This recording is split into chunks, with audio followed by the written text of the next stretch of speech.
So we are still on the series in prayer, and I asked myself at the beginning, how long can a church possibly talk about prayer? Well, apparently 3 to 4 months. And we have really just scratched the surface if you look at what we've talked about. But the reason that we wanted to do this is number one, that we would just pray more as a people. And number two is that we want to be a church that is not founded on good programs, although we're working towards that. If you know, our kids program has really been elevating, right? Or good teaching or dynamic personalities, although we have that, right? If you were here at the Christmas Eve dinner, I mean, that just took a lot of personalities and hardworking people with vision to put that together, right? But we don't want to depend on that. We actually want our foundation to just be trusting God in all that happens, especially in the season when we are without a pastor. So it's been a good time in that sense. And hopefully you have been praying more, but we're going to step it up a notch in New Year's, because we're going to go from prayer, and today we're actually going to talk about fasting, everybody's favorite topic. And to start us off, we're going to look in Luke chapter 4, verses 1 through 2. It says, "And Jesus, full of the Holy Spirit, returned from the Jordan and was led by the Spirit in the wilderness for 40 days, being tempted by the devil. And he ate nothing during those days, and when they were ended, he was hungry." Okay, so Jesus was full of the Spirit. Look at your neighbor and say, "Hey, good looking." Jesus was full of the Spirit. Okay, in the Greek, that word full means complete, or abounding in, or occupied with. So Jesus is complete with the Spirit. Now, look what happens in chapter 4, verse 14. And Jesus returned in the power of the Spirit into Galilee. And a report came about him, went out through all the surrounding country. And he taught in their synagogues, being glorified by all. So we need to understand this distinction. When Jesus entered the wilderness for his 40 days, where he was tempted by the devil, he entered full of the Spirit. He was complete in the Spirit. The Spirit was in him. When he left the wilderness, Luke chapter 4 tells us he was in the power of the Spirit. Turn to your neighbor and say, he was in the power of the Spirit. And there is a difference, because that word power in the Greek comes from the word dunamis, where we get the English word, anyone know? Dynamite. I didn't pause my 3 seconds bad teaching technique there, right? So the word there for in the power of the Spirit comes from this word for dynamite. So the idea is Jesus walked into this wilderness and he was full, he was complete in the Spirit, but when he walked out, there was power. There was explosive power, dunamis, dynamite power. So what caused the transition from just being full of the Spirit, which we all, hopefully are, to actually living and walking in the power of the Spirit? It was 40 days of fasting. 40 days of fasting.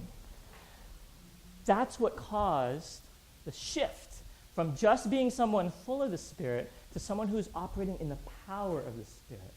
And don't we all know people that there's kind of a difference in the way they live their Christian lives, that they're not living normal Christian lives, but when you talk to them, when they pray, when they share about what God is doing, when they share the gospel with people, there's like power.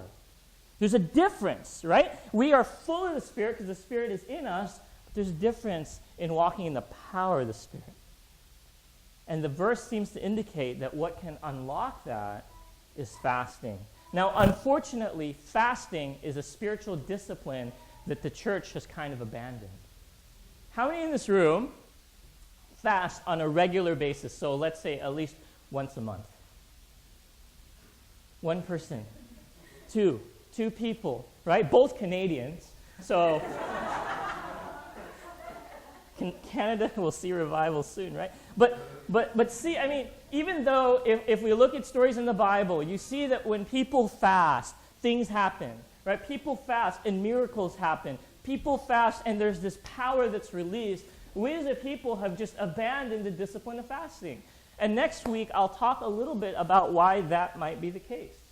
Now, what's interesting is the world in the past 10 years has started rediscovering not even the spiritual, but the health benefits of fasting. If you look at a bookstore 20 years ago, you're not going to find anything on fasting. So I searched on Amazon, I searched fasting and health, and there's just so many hits because the world is slowly rediscovering the health benefits of fasting, right? Fasting and eating for health. Fasting, the truth about the most powerful and ancient healing method of all. The fast diet, lose weight, stay healthy, live longer. I read an article in Bloomberg this past week that right now they're looking at how fasting can actually prevent certain diseases from happening, like dementia and cancer. And they're actually looking with Alzheimer's patients at how fasting can help Alzheimer's or people who have a history of Alzheimer's in their family. So what they're prescribing is they're telling people that have a history of Alzheimer's, you should fast 2 days out of the week. And what they're finding is that that's actually having good results for your health. So if I was to ask us, how many of you would like to avoid cancer? Or how many of you would like to avoid dementia? Or how many of us would like to avoid Alzheimer's? We would all say, yeah, sign me up. How much more so should we be willing to practice a discipline that doesn't just benefit our health, but benefits our spiritual life and our relationship with God? That's why we want to talk about fasting. If we are lacking power in our lives, if we're living these lives and it's just like, okay, it's ordinary Christianity, I'm saved, but there's not much happening. I don't have a lot of testimonies. I couldn't really share with you what God is doing. If we're living just this ordinary, full of the Spirit life, but not this full of the power life, maybe we ought to ask ourselves, could fasting be something that would move us to an area of breakthrough? Not just as a church, but individually. I'll be honest, I have a hard time fasting. And during seasons where it's like just Christian life is just so ordinary, you can't really tell that God is moving, even then it's hard for me personally to start this discipline of fasting. Matthew chapter 17, verse 19. So the disciples were praying for this demon-possessed person. And in verse 19 it says, the disciples came to Jesus privately and said, why could we not drive it out? So they were praying and their prayers weren't working. So they asked Jesus, why could we not drive it out? And he said to them, because of the littleness of your faith, Jesus is not nice sometimes, for truly I say to you, if you have the faith the size of a mustard seed, you will say to this mountain, move from here to there, and it will move, and nothing will be impossible to you. Verse 21, but this kind does not go out except by prayer and what? Fasting. Now, I have to be honest, verse 21 is debatable because it's not found in a lot of earlier manuscripts, so some Bibles actually won't include verse 21, okay? But I will say that the early church, what this indicates is the early church had this understanding that there were some situations that prayer alone could not fix, and just living a good life could not fix, but there were certain situations where you needed the power of the Spirit that required fasting. So are we as a church willing to fast? Let me just define fasting really quick in a literal sense. In a literal sense, the word fasting comes from the Greek word nesteo. Ne in the Greek negates something. Esteo is literally to eat. So literally translated, the word fasting is not to eat. Okay, it's not drinking. Okay, it literally means not to eat. That's why when Jesus came out of the wilderness, it said he was what? Hungry. It never said he was thirsty. Okay, so the understanding there is, in a literal translation, we mean that you're just not eating. You're drinking, maybe water, maybe juice. We'll talk about that next week. But that is what it means. But if we think that fasting is solely about not eating, then we're actually missing the heart of what it means to fast. So we want to explore the heart of fasting. Isaiah 58. So this is God talking through Isaiah, and here's what God says. Is this not the fast that I choose? So God's going to tell his people what kind of fast he wants them to do. To loose the bonds of wickedness, to undo the straps of the yoke, to let the oppressed go free, and to break every yoke? Is it not to share your bread with the hungry and bring the homeless poor into your house when you see the naked to cover him and not hide yourself from your own flesh? Verse 8.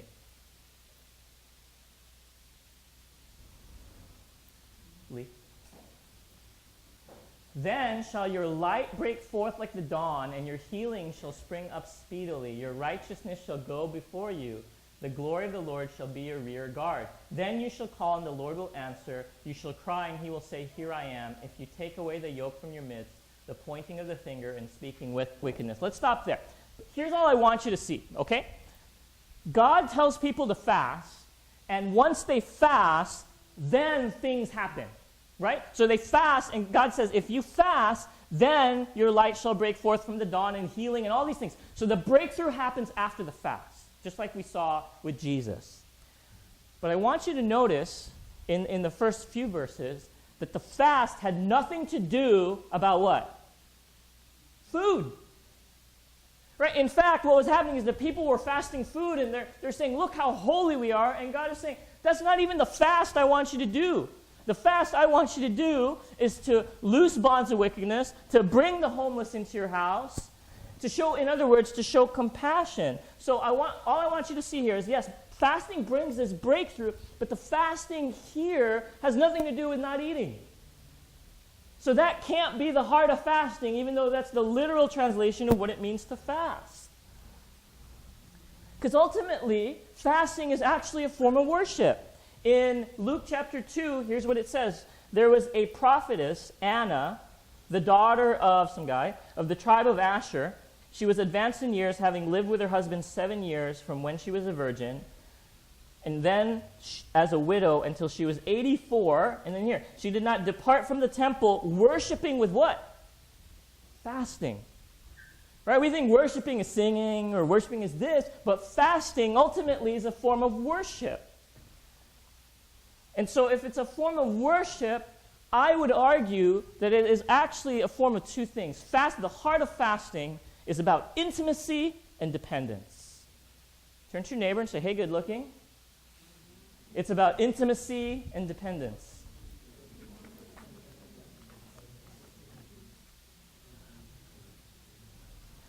It's about intimacy. It's about, when we fast, you're not just not eating, right? You're actually replacing meals with what? Time of prayer with God. You're not just starving yourself. Let me say this. Fasting without praying, that's dieting. You can do that all you want. But the whole point is, you're saying, instead of meals, I'm going to instead substitute prayer so I spend time with God. In my high school youth group, we had this event called Fast Fellowship, which happened once a month on a Saturday. Okay, Fast Fellowship. So what we would do is, as a youth group, we would fast together for the whole Saturday.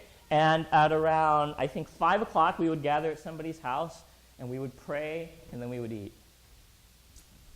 So what do you think we, as immature high school students, did the whole day? We just thought about the glorious meal that was awaiting us at 5 or 6 o'clock. So we stood there starving, or you would drink, just a lot of water till you felt full, but we didn't pray. We were just dieting, right? So the heart of fasting can't be that, because that actually makes no sense. The heart of fasting is saying, instead of eating, God, I'm going to spend time with you because that intimacy is more important than this food. Let me say it this way.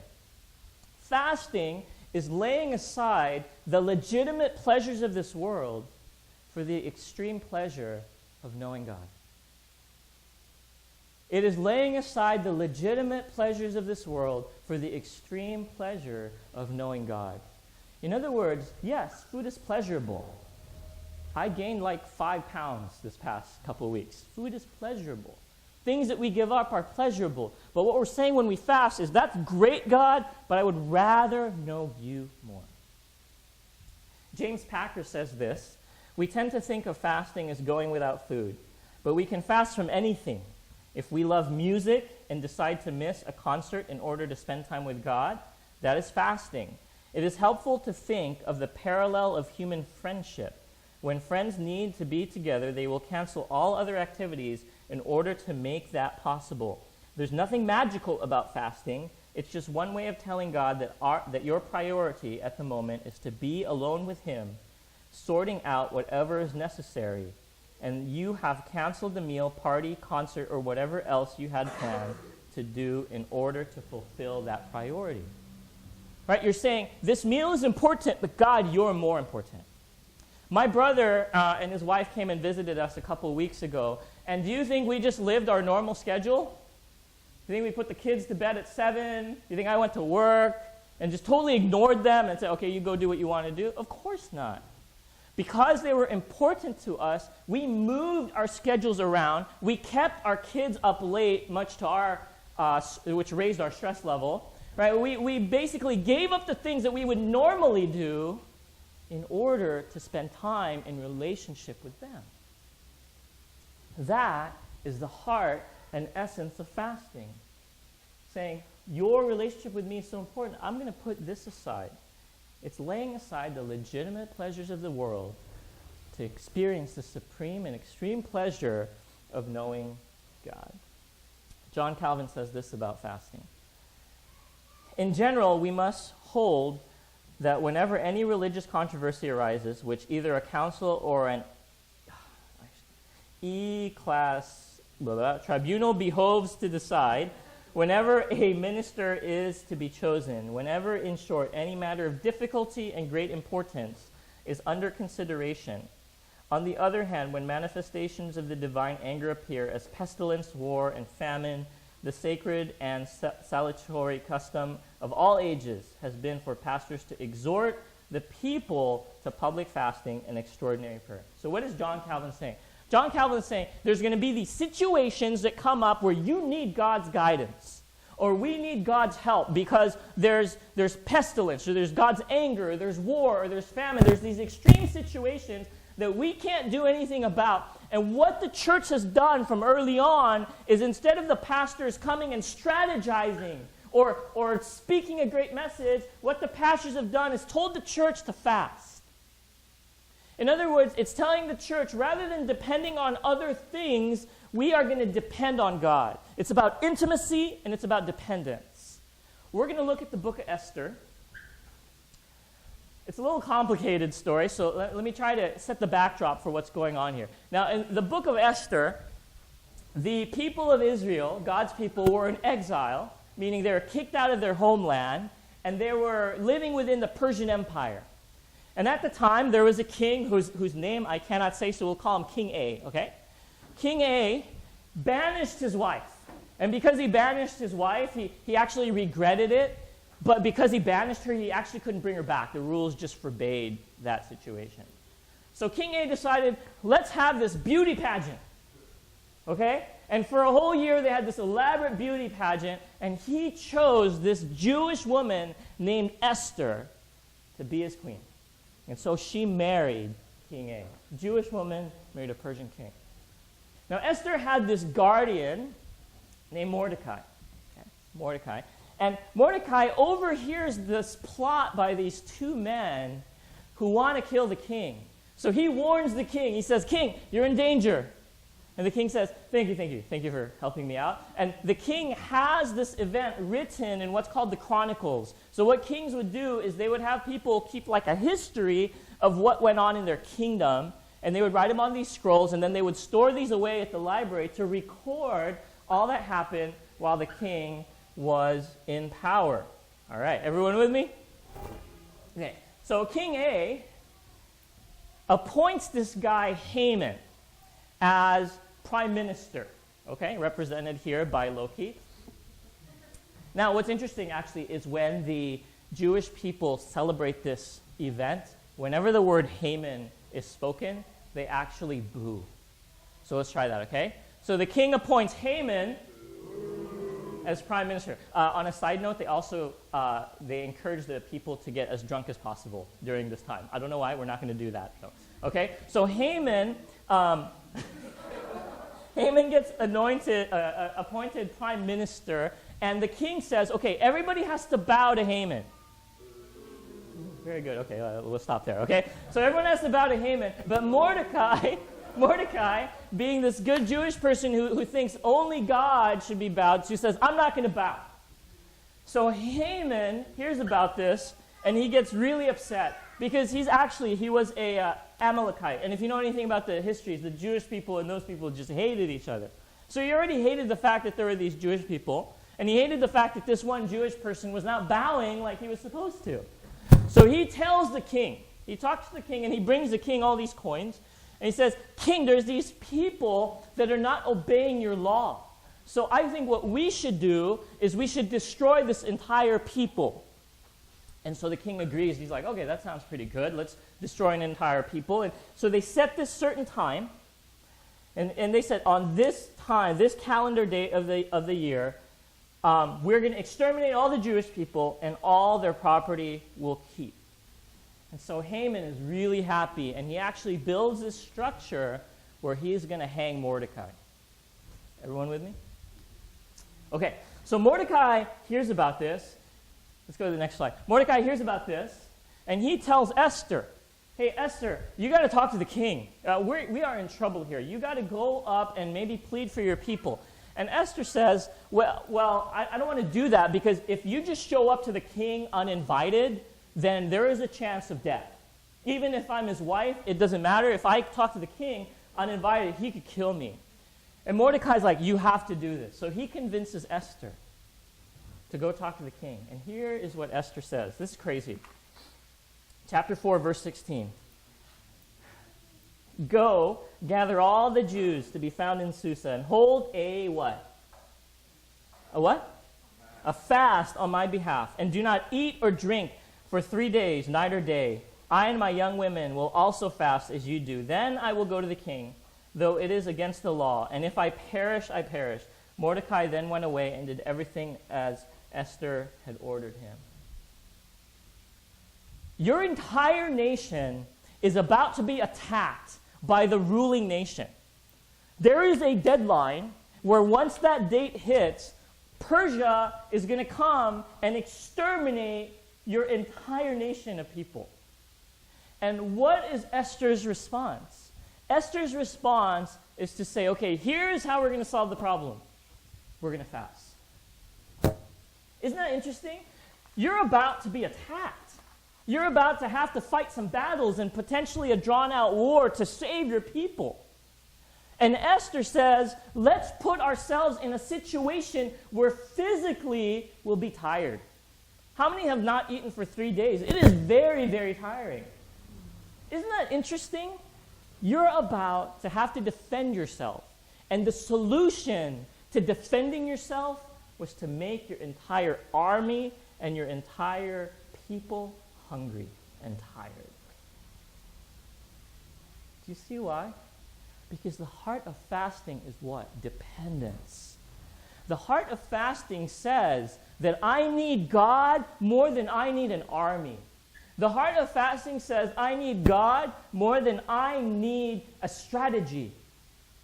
Fasting is giving up food because you're saying it's not going to be the food that sustains me, it's going to be God alone that sustains me.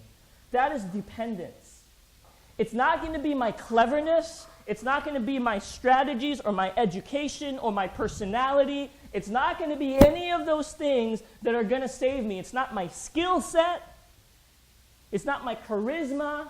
It's not my connections. It's none of that. Ultimately, what is going to save me in this situation is God, and I'm going to depend on God. And to show my dependence, I'm going to put aside the things that physically sustain me like food to show and posture my heart to be in a place of total dependence on God. Now, I don't really get in our faces a lot, but let me just say this. If we are not fasting, or if we're not willing to fast, what you're really saying is, God, I got this figured out. Isn't it? If we are not willing to fast, what we are saying is, this food will sustain me more and give me more strength than you will, in a sense. Okay? If we're not willing to fast, what we're saying in some ways is, God, my talents will help me overcome this situation at work. My intelligence, my smartness will help me overcome anything that comes my way. But Esther didn't do that. Esther instead lived Romans chapter 9, where it says, so it depends not on human will or exertion, but on God. It's not about our effort, it's about God. Psalm 127, 1. Unless the Lord builds the house, those who build it labor in vain. Unless the Lord watches over the city, the watchman stays awake in vain. Right? It's more than food. Fasting ultimately is depending that God is going to be the one that's going to help us overcome. It's total dependence. It's putting yourself in a posture where you can't turn to anything else, because nothing else will answer whatever situation or heart's cry you have. It's living out Psalm chapter 42, where it says, as the deer pants for the flowing streams, so pants my soul for you. It's that thirst. It's saying, God, I want you so badly that it's not food I'm going to put aside, or media I'm going to put aside, or anything else. These things that I love I'm going to put aside for the supreme pleasure of knowing you. So let's go on, okay, in the book of Esther. We're going to skip this. So when Esther tells the people to fast, and she goes to the king. And here's what it says in Esther chapter 6. Here's what happens. On that night, the king could not sleep, and he gave orders to bring the book of the memorable deeds, the Chronicles, and they were read before the king. And it was found written how Mordecai had told about Bigthana and Peresh, two of the king's eunuchs who guarded the threshold and who had sought to lay hands on the king.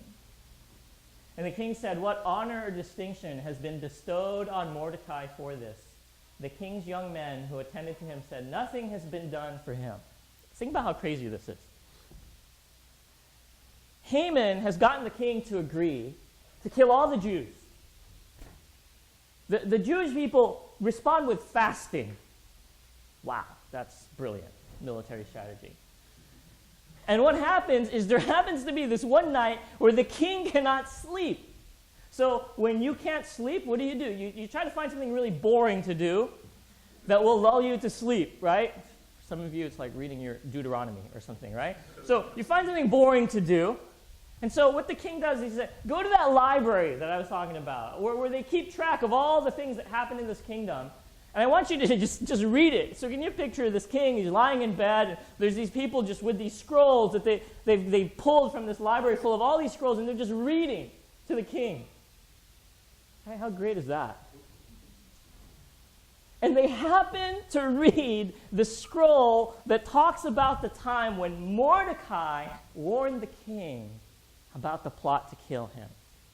And the king says, what has been done for Mordecai? And the people say nothing. What are the chances of that happening? Is that just coincidence? I don't think so. A lot of times people will say, oh, that's not really answered prayer. That's just coincidence. But if you stop praying, those coincidences dry up, don't they? So this amazing thing happens. And to make a long story short, Esther goes to the king, and he doesn't kill her. He actually asks, okay, what do you want? And she asks for these feasts, which is her and the king and Haman. Actually, she asked for 2 feasts, but that's not super relevant right now. And Haman walks in, and the king asks, he says, okay, Haman, what should be done for this great person in my kingdom? And Haman thinks the king is asking about him. Because he's prime minister, he's great, right? He's Loki.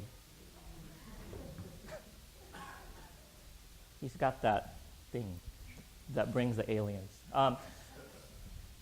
And Haman thinks he's talking about him, and Haman's like, the king should just put the best clothes on him and just give him all this honor. And the king says, great, I want you to bring Mordecai. I want you to put the best clothes on him. And I want you to parade him around in the best horse around the kingdom, to reward Mordecai for what he did for me. And then during this feast, Esther tells the king about, hey, there's this plot to kill my people on this day. And the king says, who was it? She says, that guy. The guy with the horn. Should be obvious. He has horns. Who else would it be? Right? That guy. And Haman eventually gets hung in the same structure he had built to hang Mordecai. What an amazing story. And when that day on the calendar came, God's people actually, instead of being annihilated, found victory. And what unlocked the victory? It wasn't just good politics. It wasn't cleverness. It wasn't coincidence. I would argue that fasting really led to breakthrough. Are we experiencing that kind of breakthrough? Are we experiencing these kind of stories? And if we're not, let me just challenge us, church. Maybe we should fast. Maybe we should take up this discipline of fasting once again. Can I have Matt come up really quick? Unplanned. I'm just going to have a time of reflection on this. Matt's just going to play, because we're charismatic like that. But I don't want this one part to get lost on us. Okay, this whole time of prayer we've been talking about for the past few months, it seems like we're trying to change God's heart, and that's part of it. But I want us to understand that when we pray and when we fast, ultimately we're positioning our hearts in a position where we change, or where we're ready to receive that answer to prayer, whether it's the answer we want or the answer we don't want. Let's say they didn't fast and God answered anyway. What would that have taught them? That might have taught them God is good. Or that might have taught them, we don't need God. It worked out. And that would have been disastrous. When my son asks for something and he does it in a whiny way, he whines a lot. I think he probably gets it from me. If I give him what he asked for when he has that attitude, that would be disastrous. Because that would teach him that this is how I get what I want. I just annoy the heck out of my parents.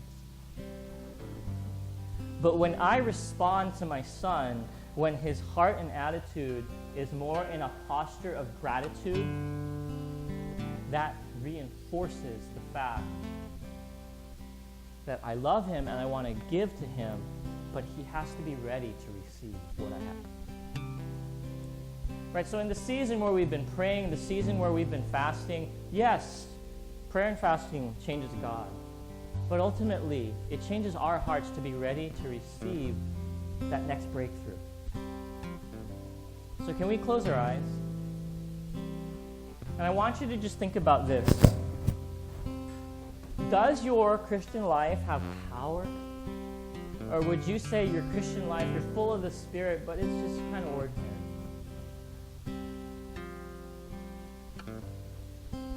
Do you feel intimate with God?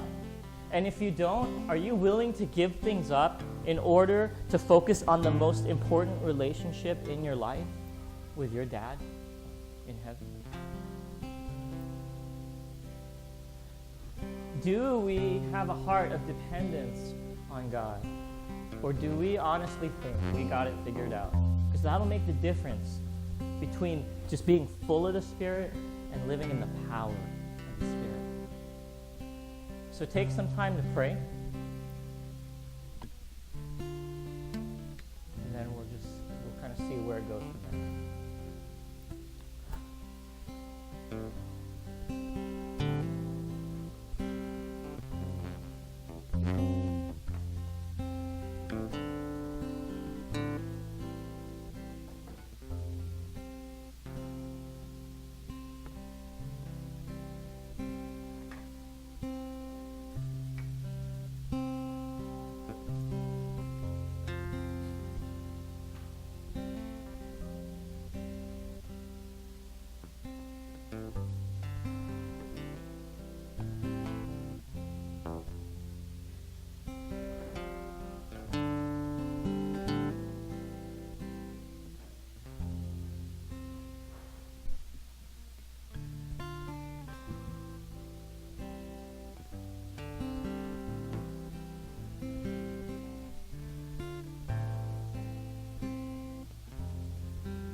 rise as a group, and we're just going to sing one song and then a couple things after that. So we're just going to sing Hungry.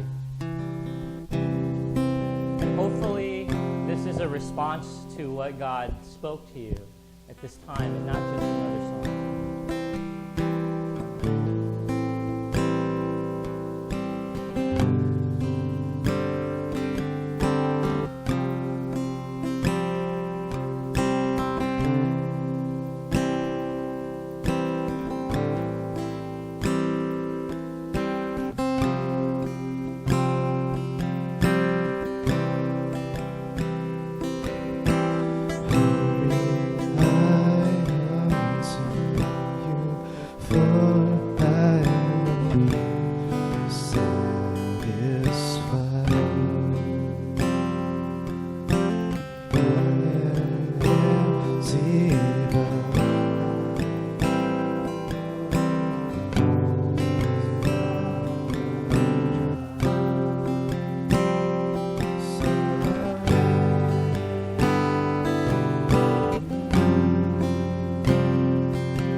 Jesus, your all is us living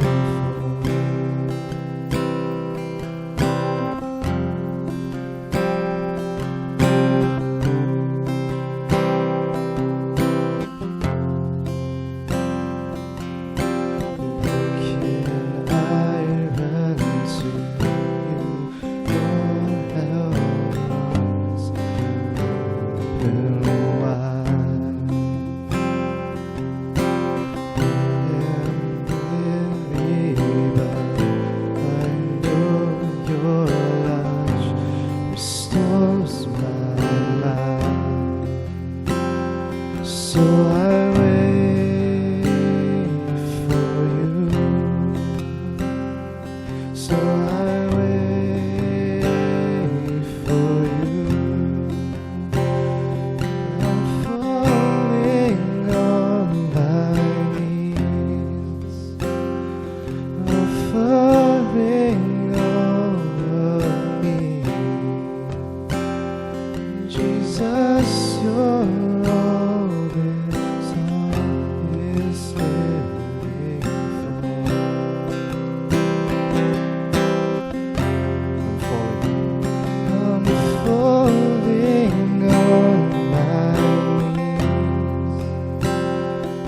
offering all of me.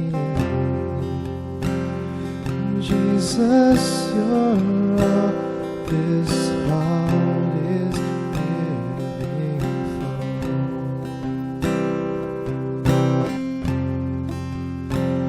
Jesus, you're all this heart is living for.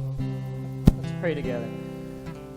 Dad, we're so hungry for all the wrong things sometimes. God, I pray that you would spark a deep hunger in us for you. God, a deep hunger to know you more and to know you more intimately.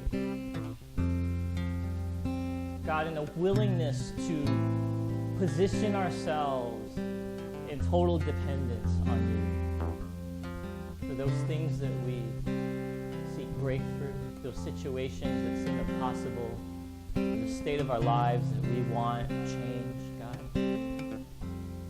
We know it can't be accomplished by us alone. For this church too, God, that we continue to rely on you as a church. We thank you for a time, Lord. I pray that you have spoken to us and we would go out, change, and do something about this. I would give you praise and glory in Jesus' name. Amen. So have a seat really quickly. I want to explain how we're going to do this, okay? So we're not going to start fasting today. Okay, here's what actually we're going to do. We're going to start next Monday. Okay, the reason I do that is because I think we need a week to think about it and to pray about it. Okay? Now, it doesn't have to be just food, although I think that's the more traditional way of fasting. But just think of something that takes up a lot of your time and your energy, and rather than spending your time on that, you're going to spend time with God. Okay? So we're going to do 21 days. I don't know why 21. That's just... It takes us conveniently, actually, to the very end of January. Okay? In addition to that, here is also what we're going to do. We as a church, I think it would be really nice to do a fasting chain. Meaning that every day, someone is fasting food specifically for this church. Specifically for God's next steps, specifically for the next pastor, whenever that is. We're not in a rush, okay? We're not in a rush. I'm in a rush, but we're not in a rush, okay? But we really want God's guidance. So if someone could volunteer to actually create a calendar, and next week what we're going to do is we're going to sign up for a day, one of the 21 days. Now typically on an average Sunday we have like 40 adults or so. Okay, so the 21, come on, you can double up if you want. You can do multiple days if you want. But the whole point is that someone at this church that feels this community is important to you is fasting for this church, food, for the entire day, sun up to sundown. Okay? Actually, it's 24 hours. Otherwise, when the sun sets, you'll be like, okay? All right, so is everybody clear on that? Okay, so we're not going to start this week. We're going to start next week. And also the reason for that is today I kind of focused on why we should fast, and the heart behind fasting. Next week we'll talk about how to fast and what that really looks like, okay? And so just for this week, start praying and fasting.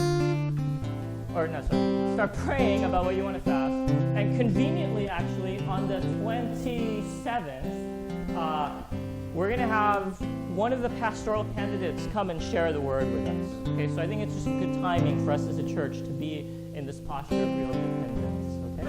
Any questions? Is that clear? Can we do this? Yeah, I think we can do this. I mean, the prayer thing has been great. I think you guys that read through all of the book of John, I think that has gone really well. So as a church, some good things have been happening. Okay, so this is the next level. Okay, and then after fasting, we're going to sell all our possessions. Just kidding. Okay, so that's it. Come next week.